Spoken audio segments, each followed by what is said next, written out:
Hacia el sol.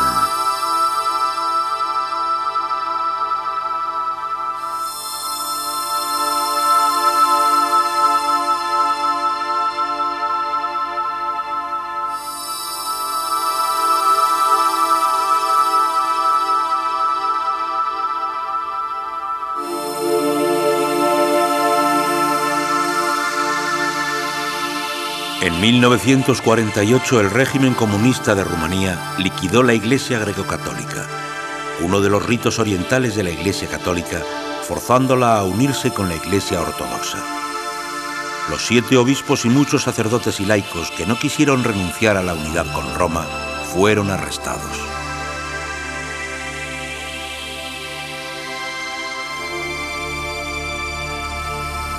Tertulián Langa, un joven abogado de 26 años, filósofo y teólogo, fue arrestado en 1948. Pasó 17 años en prisión. Siendo uno de aquellos que tenían estrechas relaciones con nuestro episcopado, que conocían al nuncio de Bucarest, Gerald Patrick O'Hara, y que tenían contactos regulares con los obispos, fui requerido por la Securitate, que deseaba utilizarme para atacar a la Iglesia, para obtener información sobre la Iglesia, las relaciones entre los obispos y su actitud hacia el régimen comunista de Rumanía. Después de arrestarme, me llevaron a diferentes lugares para los interrogatorios y fui golpeado en ellos sin que me hicieran una sola pregunta. Ya que el abuso físico no produjo ningún resultado, mis torturadores comenzaron a aplicar presión psicológica. Cogieron un saco de arena del tamaño de una botella de 1 litro y me golpearon en la cabeza. Habla, habla, habla. 50, 80, 1000 veces. Ninguna pregunta. Solo habla. Sentía como si mi cabeza fuera a romperse en pedazos. No me preguntaban nada. Solo oía. Habla.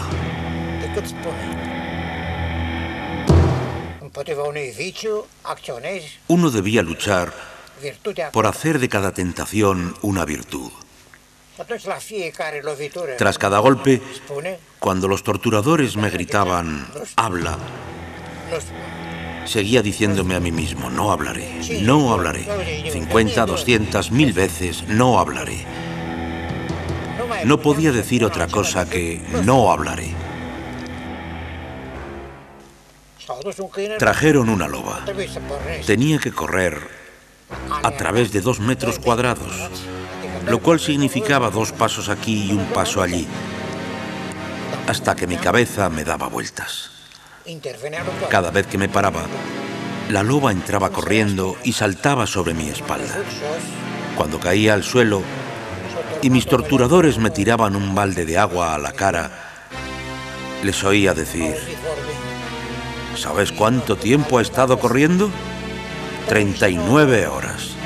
Le debían haber mandado al maratón de Río. Después del agua sobre mi cara, sentí algo templado bajando por mis mejillas.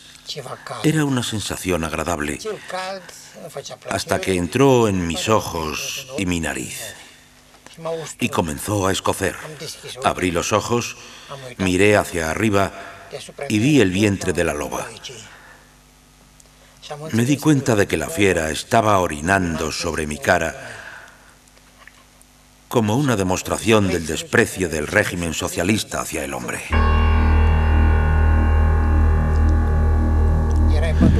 Me golpearon las plantas de los pies hasta que la piel se rasgó. Me golpeaban 2 hombres con una barra de hierro. Lo hacían por turnos. No lo podían soportar, pero el problema era que yo tenía que soportar más aún. Era la noche de Jueves Santo. Oí sonar las campanas en la iglesia cercana. Y de repente recordé que Jesús también había sido golpeado. Y al igual que Jesús, gritó en voz alta en la cruz, Eli, Eli, lama sabactani. Empecé a repetir, Jesús, Jesús.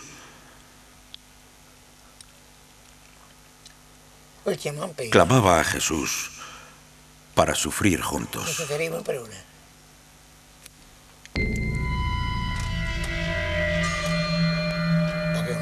No podía caminar. Mis piernas parecían una pelota de rugby. Me arrastraron a mi celda en una manta y me dejaron. Grité al ver mis heridas. Y en mis alucinaciones, inconsciente por los golpes, seguía diciéndome a mí mismo, Jesús quiere besarme. Con estas heridas, con estos labios llenos de sangre, Jesús estaba conmigo.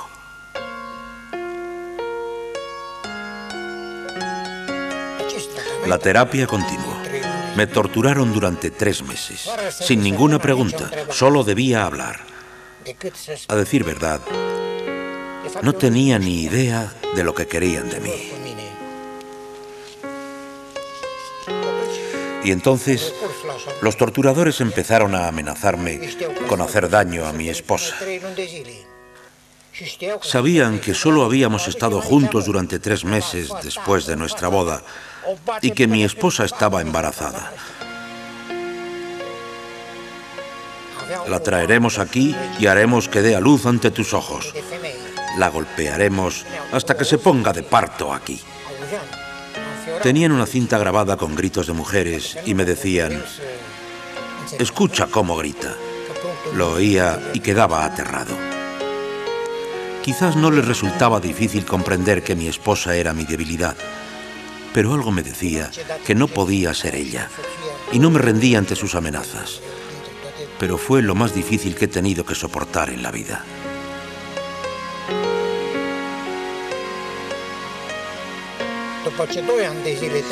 Tras 2 años de interrogatorio, con ciertas interrupciones, me procesaron. El fiscal, la persona que debe hacer la acusación, declaró: no hay ninguna prueba de la culpa del acusado en este expediente. No obstante, demando la pena máxima. Después de todo, si no fuera culpable, no estaría aquí. Yo respondí: desea condenarme por hechos que el Código Penal no incluye. Los hechos a los que se está refiriendo tuvieron lugar cuando estaba en vigencia una ley diferente, cuando el contacto con los nuncios, los obispos y la vida en la Iglesia no estaban prohibidos. No estoy de acuerdo con esta interpretación de las leyes rumanas. En consecuencia, el presidente de la Corte replicó: 15 años de trabajos forzados. Yo objeté: pero no es posible que me condenen sin pruebas. Su respuesta fue: ¿no es posible? Aquí tiene cómo es posible. 20 años de trabajos forzados.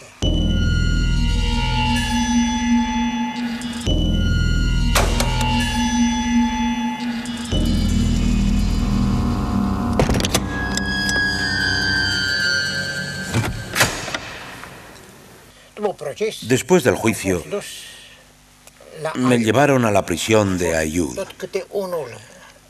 Las celdas eran individuales, de forma que los prisioneros estaban en completo aislamiento para que no pudieran hablar. En aquella celda no había nada, ningún mueble, ni cama, ni silla o mesa, solo barras y ventanas sin marcos. Estábamos desnudos.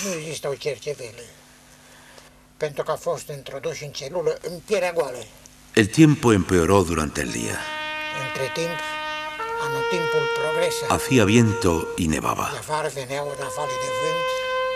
De repente, Oí que alguien tocaba en la pared. Era el profesor Petru Tomescu, el ministro de Salud. Escúcheme con mucha atención, dijo. Todos están caminando. Nos han traído aquí para morir de frío. El que no camina, muere. Recuerde esto. Seguí obedientemente su consejo y caminaba durante 23 horas al día. Nos parábamos a las 12 en punto, cuando el sol entraba en las celdas. Nos arrodillábamos. El sol alumbraba nuestras caras, pero de pronto se iba y nos helábamos y teníamos que volver a caminar. Así caminamos durante 4 meses. Incesante golpeteo en el suelo de 60 personas que marchaban a la vez. Quien se paraba, moría.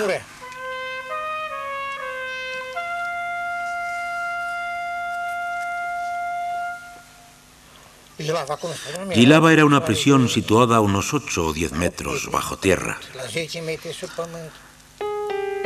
La humedad era tan alta que no se podía almacenar nada allí. Pero el socialismo era ingenioso y encontró un buen uso para esta fortificación. Aunque no sobrevivían ni el cemento, ni las monturas, ni los uniformes de los soldados, ni siquiera la comida, el hombre lo hacía. Las ventanas estaban cerradas con tablas y clavos para que no entrara ni aire ni luz en las celdas. Estas estaban abarrotadas. Algunos dormían en camas de tablas y los otros debajo. La humedad se concentraba en el fondo, un fango negro, una mezcla de polvo, sudor y humedad. Pero la mezcla contenía otro ingrediente, orina.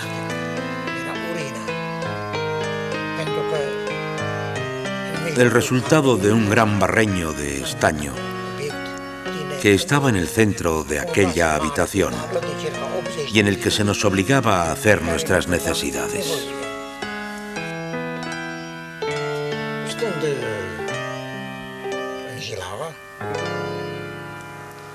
Gracias a las fructíferas actividades de la Securitate, llegaban constantemente nuevos grupos de prisioneros a Jihlava. Al principio había 12 personas en una celda, después 20 y más tarde 40. Al principio disponíamos de 28 centímetros de espacio para dormir. Con el tiempo, este se redujo a 12 centímetros. Dormíamos de lado, y cuando los huesos que tocaban la plancha no podían soportar el dolor, uno de nosotros gritaba: «No lo puedo soportar más». La fila completa de hombres se daba la vuelta hacia el otro lado. Después de una hora, cuando no podíamos soportar más nuestros doloridos huesos, alguien gritaba de nuevo y volvíamos a darnos la vuelta.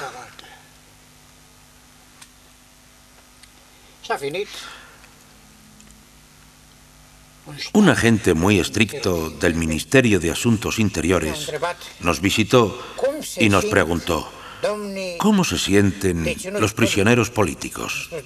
Yo respondí: «Señor teniente, ¿es este el humanismo socialista?» Sentados aquí, con un barreño de 80 litros lleno de excrementos, las ventanas cerradas con tablas, sin ventilación. ¿Es esto humanismo? Debemos dormir boca abajo, junto al umbral de la puerta, 3 a la vez, para respirar aire fresco. ¿Es esto humanismo? El teniente respondió: ¿Lo ha oído, comandante? El umbral de la puerta está roto. Tome las medidas necesarias para que lo cambien y no se resfríen.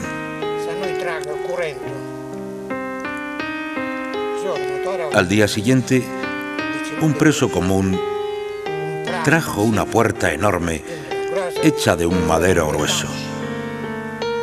Era perfectamente hermética. No volvimos a sentir ninguna ráfaga de aire.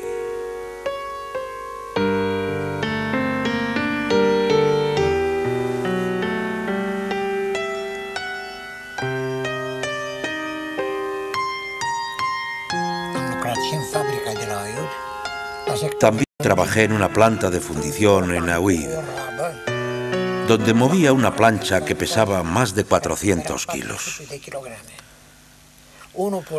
Otro hombre empujaba la carretilla, mientras yo sujetaba la plancha para mantenerla en equilibrio. Un día, la plancha se dio la vuelta y me aplastó la mano.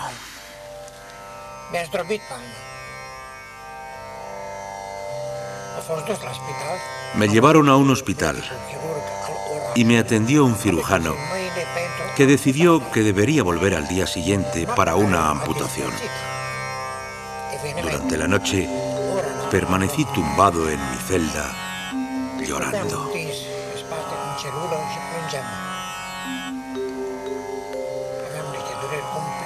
Sufría un gran dolor en mi mano hecha añicos, envuelta en una toalla. Mientras lloraba, vi la silueta de un hombre en la pared. Era el padre Gica, que me miraba con ternura. Había muerto hacía más de un año. Me bendijo y dijo: «Hijo mío». Desde ese momento se disipó mi dolor. Por la mañana vino un oficial de la milicia a llevarme al hospital.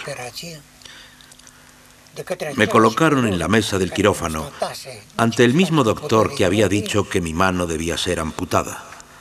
Cuando el doctor vio mi condición, dijo simplemente: «No es ese hombre, llévenselo de aquí».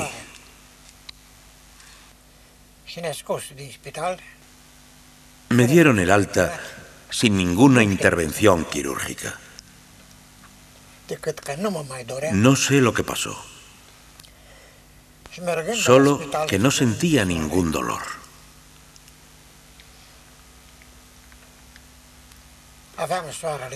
Cuando volví a la prisión, me dio el sol en la cara y recordé lo que el padre Gica solía decir: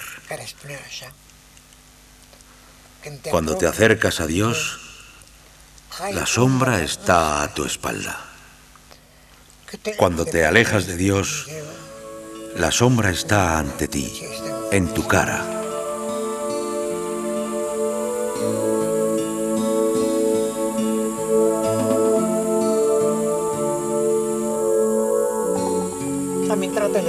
No era un sacerdote cuando me mandaron a prisión. Allí me hice consciente de mi vocación. Todos los días enseñaba y oraba. Rezaba el rosario con un grupo de compañeros prisioneros. Durante todo ese tiempo en prisión, en que viví sin la Eucaristía, la oración se convirtió en el único medio de comunicación espiritual. Me uní en comunión con Dios y creía que todo alrededor de mí era teofanía, una forma de emanación de la presencia de Dios. Las oraciones traían a Dios a nosotros. Y nadie, ni siquiera los ateos, podían permanecer ajenos a su presencia.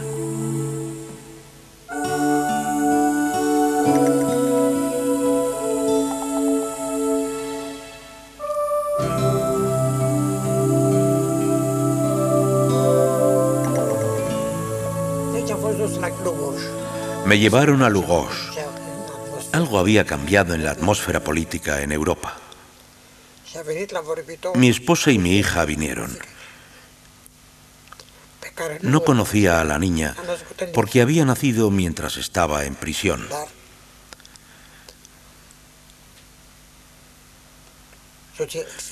Entró sola en la habitación. Nadie la llamó. Y me horrorizó que pudieran dejar sola a una niña de 6 años entre oficiales de la milicia. Pero mi hija me reconoció, aunque nunca me había visto, y exclamó: «Papá».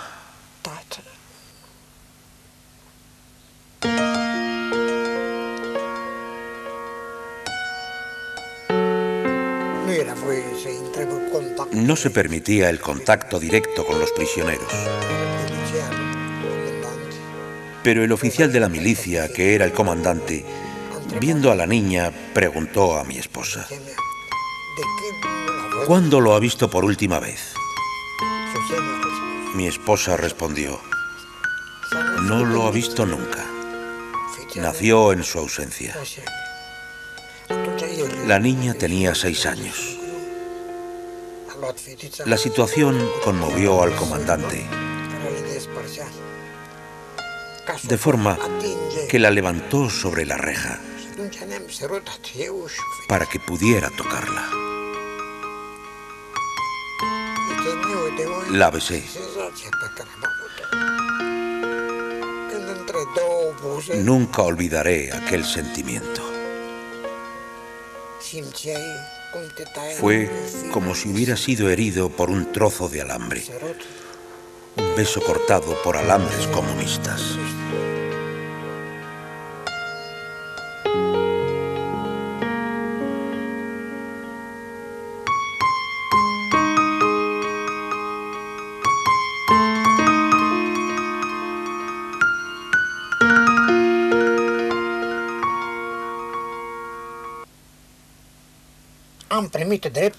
Se me concedió el derecho a recibir correo. Entre las medicinas que recibí había una botella. El oficial de la milicia que distribuía los paquetes tenía que controlar cada objeto. Cogió la botella, la abrió y probó el contenido, pero lo escupió. No pudo soportar el sabor amargo. Me dio la botella. La llevé a mi celda y lo probé. Era vino, un sabor inolvidable, un producto de mi propio viñedo, que no podía confundirse con ningún otro, y en absoluto amargo. Pero Dios hizo un milagro. El oficial de la milicia que lo probó pensó que era amargo y lo escupió. Celebrábamos la Santa Misa con este vino. Vertíamos 8 gotas de vino y 1 gota de agua en botellas de penicilina. Y todos los domingos nos reuníamos nosotros, los creyentes.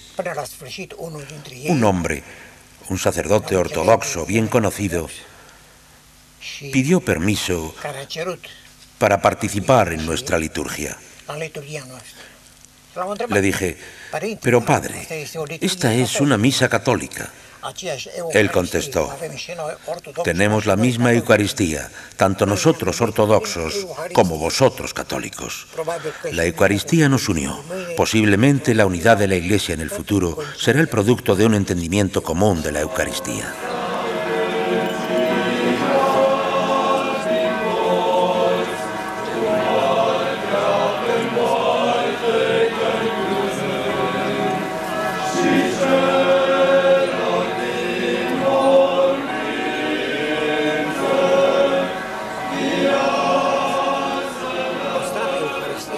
Guardábamos el pan sagrado, no sabiendo quién lo necesitaría en los próximos días. Lo ocultábamos en nuestra celda. Un día, tras volver del trabajo, uno de los oficiales más crueles de la milicia Estaba junto a mi cama, esperándome. Cogió una bolsa hecha por nosotros y me preguntó: ¿qué es esto, tú? ¿Pan consagrado? Respondí: sí. Y entonces los trozos de pan cayeron sobre la mesa y rodaron hasta el suelo. Me arrodillé y comencé a chupar todos los lugares donde yacía la Santa Eucaristía. Recogí todo lo que se podía recoger y me levanté. Entonces aquella bestia, el oficial de la milicia, me preguntó: ¿crees realmente? Me eché a llorar y dije: sí, señor comandante, creo. Oyendo aquello, el hombre se conmovió y saliendo de la celda dijo: reza entonces por mi mujer, porque está enferma, tenía cáncer.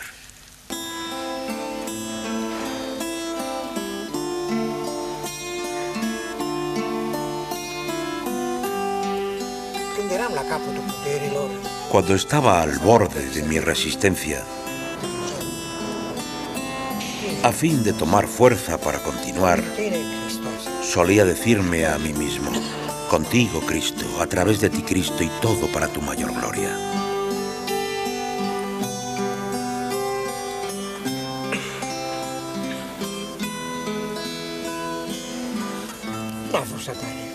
No fue un lugar infernal.